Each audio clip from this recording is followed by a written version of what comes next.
हमने आपको पिछली वीडियो में क्या बताया है, मेंडलीव की आवर्त सारणी, उसके गुण और उसके दोष और उसके क्या बताया हमने, उपयोग बताया। आज हम देखेंगे क्या, आधुनिक आवर्त सारणी। कौन सी देखेंगे, आधुनिक आवर्त सारणी, या बोल सकते हैं संशोधित आवर्त सारणी। ठीक है, मोजले इसको किसने दिया था, मोजले ने। किसने दिया था, मोजले ने। तो इनके नियम के अनुसार हमने आपको बताया भी था पहले भी, पिछली वीडियो अगर देखेंगे तो उसमें आपको मिल जाएगा। मोजले के अनुसार तत्वों के भौतिक व रासायनिक गुण उनके परमाणु क्रमांक के क्या होते हैं, आवर्ती फलन होते हैं।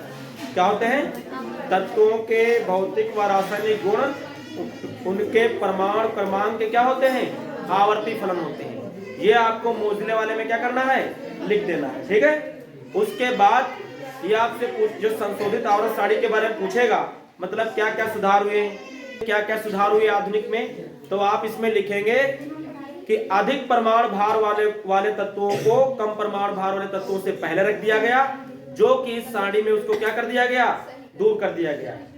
जब इनको परमाणु क्रमांक के आधार पर रखा गया, तो जो अधिक परमाणु भार वाले पहले रखे थे वो क्या हो गए, वो बाद में पहुंच चले गए। तो एक तो इसमें ये पॉइंट लिखेंगे। दूसरा नंबर ये लिखेंगे कि मेंडलीव की आवर्त सारणी में अक्रिय गैसों को स्थान नहीं मिला था, लेकिन जब मोजले ने बनाई तो उनमें क्या हुआ, अक्रिय गैसों का क्या हुआ, आवर्त सारणी में स्थान मिला, और 0 वर्ग में क्या किया, इनको 0 वर्ग में इनको क्या किया, रख दिया। इसमें कौन कौन सी गैसें आती हैं, helium, नियान, argon, krypton, xenon, radon. आप इनके बारे में भी, इनको भी क्या कर सकते हैं, इसमें लिख सकते हैं। ये अक्रिय गैसें कहलाती हैं। इनको नोबेल गैसेस भी बोलते हैं, क्योंकि ये किसी से क्रिया नहीं करते हैं, इनका अष्टक भरा हुआ होता है।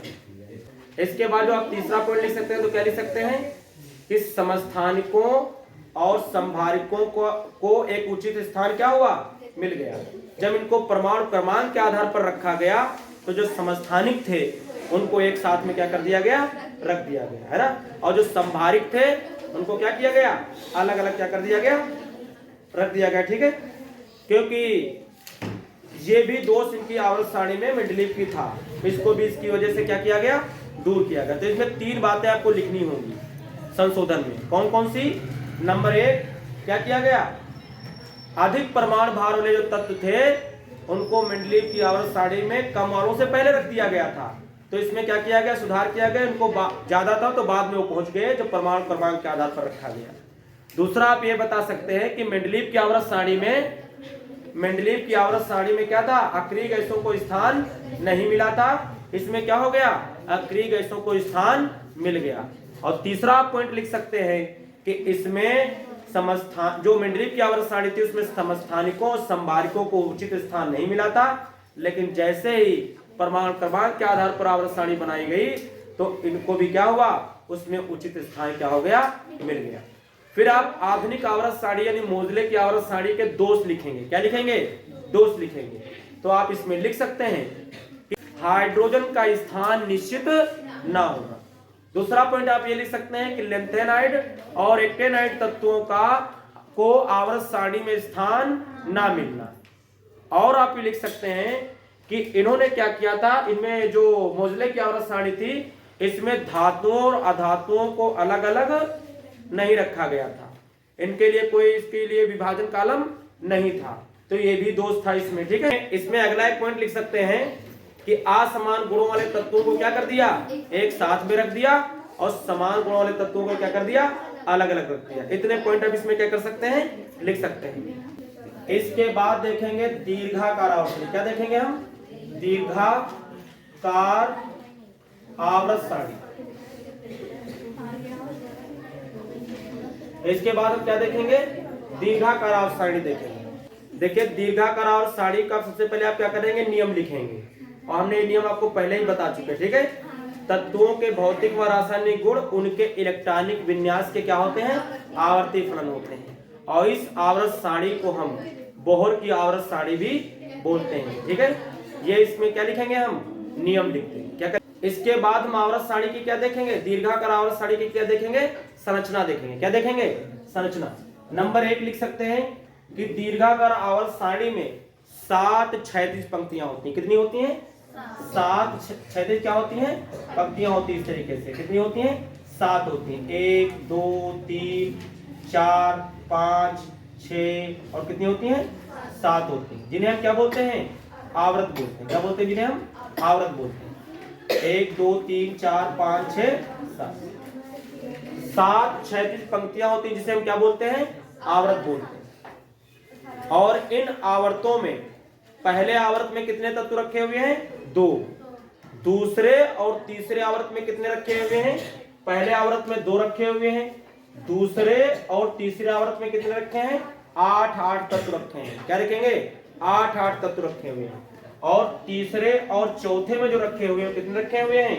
18 तत्व रखे हुए हैं। कितने रखे हुए हैं? 18। और जो छठा वाला इसमें 32 रखे हुए हैं और लास्ट वाले में 23 रखे हुए हैं। समझ में आता है? नहीं समझ में आई?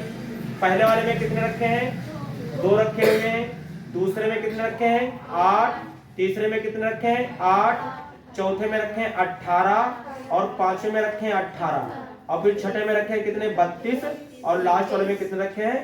23 रखे हुए हैं। इतने इसमें क्या किए गए हैं? तत्व रखे गए हैं। ठीक है, कुछ बात समझ नहीं समझ में आई? तो ये 2 पॉइंट आपको हमने बताया। क्या बताया आपको? पहले 2 पॉइंट बताया। कौन से बताया आपको? कि सबसे पहले क्या किया गया? 7 क्षैतिज पंक्तियों में क्या किया गया है? इस आवृत साड़ी में 7 क्षैतिज पंक्तियां बनाई गई हैं, जिनको हम क्या बोलते हैं? आवृत बोलते हैं।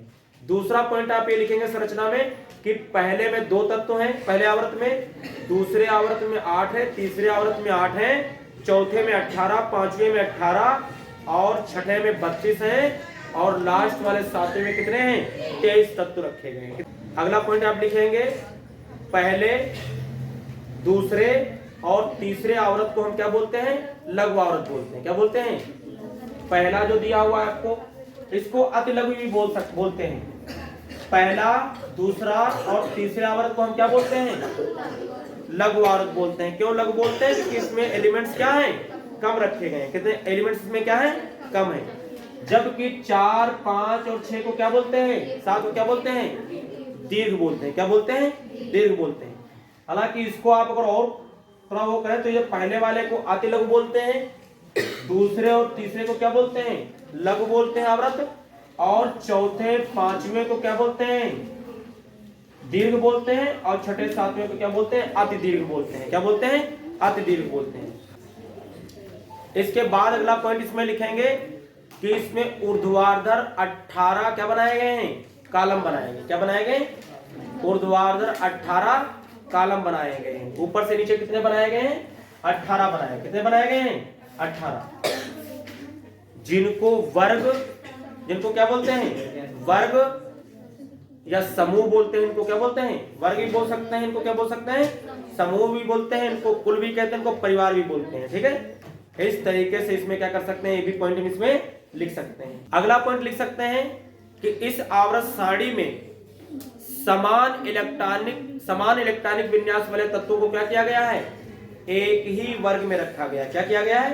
एक ही वर्ग में रखा। इसके बाद अगला पॉइंट आप लिख सकते हैं कि इसमें ए उपवर्ग वाले तो तत्व हैं, उनको हम क्या बोलते हैं? निरूपक भी बोलते हैं, उसके क्या बोलते हैं? रूपक भी तत्व भी बोलते हैं। क्या बोलते हैं हमको? निरूपक तत्व भी बोलते हैं, और क्या बोलते हैं हमको? रूपक भी तत्व बोलते हैं, क्योंकि इनसे ही सभी तत्वों की क्या होती है? शुरुआत होती है। ऊपर वाले जितने भी तत्व होते हैं उनको हम क्या बोलते हैं? सामान्य तत्व बोलते हैं, अथवा उनको निरूपक तत्व बोलते हैं, अथवा उनको रूपक तत्व भी बोलते हैं। समझ रहे हैं? ये इनमें बोलते हैं। और जो बी ब्लॉक के तत्व होते हैं, जो बी ग्रुप के तत्व होते हैं, जो बी उपवर्ग के तत्व होते हैं, इनको हम संक्रमण तत्व बोलते हैं। क्या बोलते हैं? इनको संक्रमण तत्व बोलते हैं। आप जब पीरियडिक टेबल देखेंगे तो इसमें कुछ इस तरीके से पीरियड टेबल बनी आपको मिलेगी। इस तरीके से मिलेगी, इस तरीके से। समझ रहे हैं? इस तरीके से मिलेगी।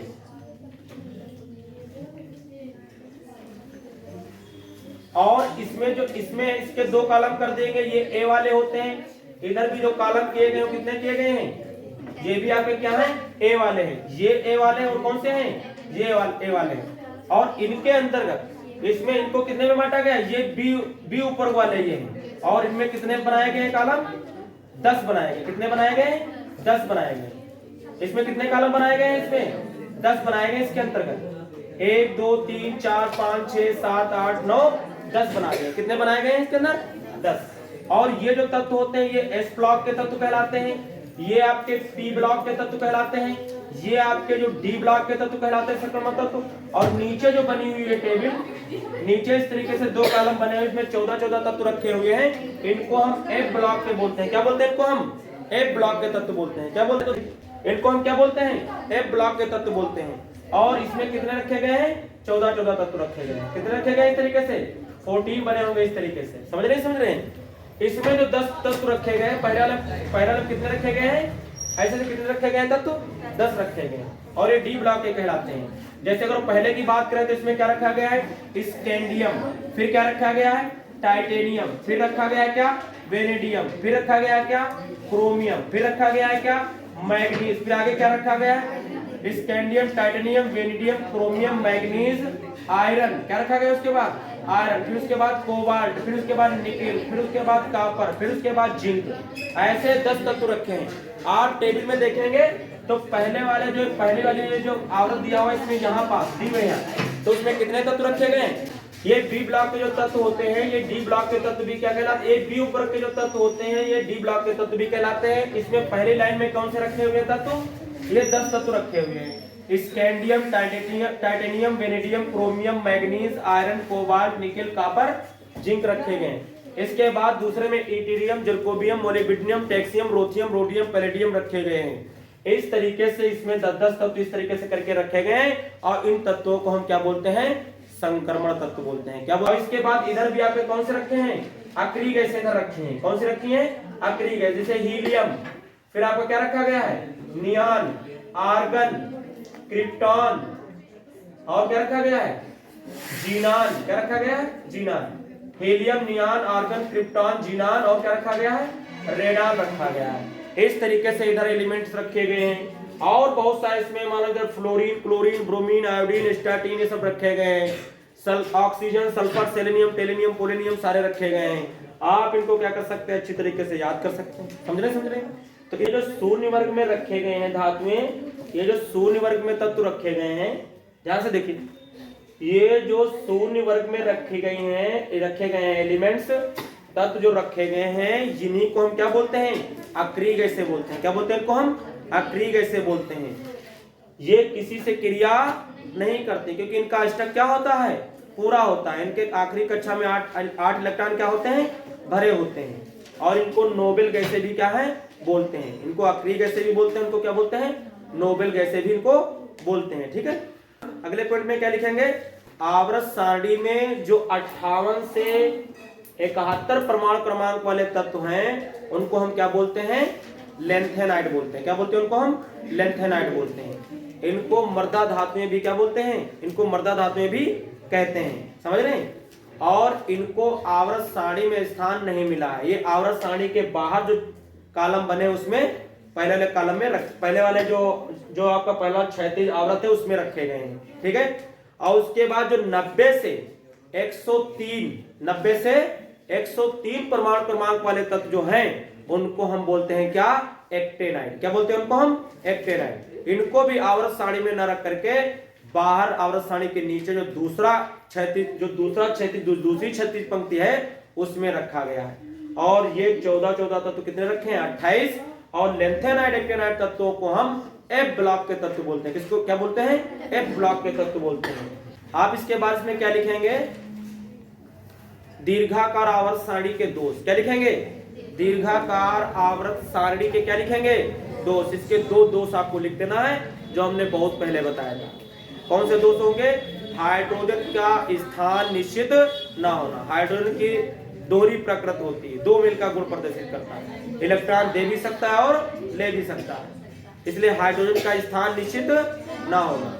और दूसरा पॉइंट ये लिखेंगे कि लेंथेनाइड और एक्टेनाइड तत्वों को आवर्त सारणी में स्थान ना मिलना। ये 2 दोष लिख देंगे। तो इस तरीके से आपकी मेंडलीव की आवर्त सारणी और आपकी आधुनिक आवर्त सारणी यानी मोजले वाली और आपकी दीर्घाकार आवर्त सारणी, बोहर वाली आवर्त सारणी आपकी क्या हुई? कंप्लीट हुई।